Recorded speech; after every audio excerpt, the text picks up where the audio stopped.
হাতুড়ি দিয়ে পিটিয়ে হত্যা, এরপর লাশ 2 টুকরা করে মৃতের নিজ কারখানাতেই মাটি চাপা দেয়া হয় তাকে। মৃত্যুর আগে জীবন বাঁচাতে শেষ কলটি স্ত্রীর কাছেই করেছিলেন আলম। রাজধানীর কামরাঙ্গীর চরের হাসান নগরের কাপড় প্রিন্ট কারখানার মালিক নূর আলমের সাথে ঘটেছে এমনই নৃশংস ঘটনা। স্বজনদের দাবি, কারখানার ভেতরে জুয়া খেলায় বাধা দিলে কারখানার শ্রমিক ও তার 3 সহযোগী মিলে খুন করে আলমকে। নাইমা জিকোর প্রতিবেদন। এই আহাজারি স্বজন হারানোর। রাজধানীর কামরাঙ্গীর চরে কাপড় প্রিন্ট কারখানার মালিক নূর আলমকে নৃশংসভাবে হত্যার খবরে কান্নায় ভেঙে পড়েন তার 2 মেজামাই। তারা জানান, গেল বৃহস্পতিবার রাত থেকেই নিখোঁজ ছিলেন নূর আলম। পরে চাওয়া হয় পুলিশের সহযোগিতা। অভিযোগ, জুয়া খেলায় বাধা দেয়ায় হত্যা করা হয় শ্বশুর নূর আলমকে। আমার বন্ধু, আমরা মনে করছি যে কোনো সমস্যা হয় নাই।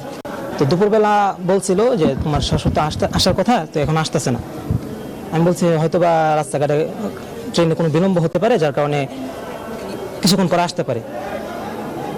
বিকালবেলা আমি কাজ করতেছি, হঠাৎ করে আমার ফোন দিয়ে বলতেছে যে তোমার শ্বশুর তো এখন আসলো না, এবং ওনার যে মোবাইলটা এখনো বন্ধ। তার কর্মচারী যে জখেল বেচাইছিল, পরে তারে বাধা দিছে, পরে তারে বাড়ি মারছে।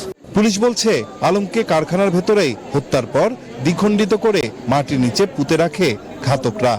কিছু লোকের অস্বাভাবিক চলাফেরা, মুভমেন্ট, এগুলো আমরা লক্ষ্য করি এই এলাকায়।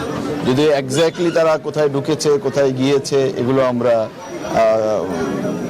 ওই ফুটেজে আমরা বুঝতে পারিনি। আর লোকগুলো তো অপরিচিত আমাদের।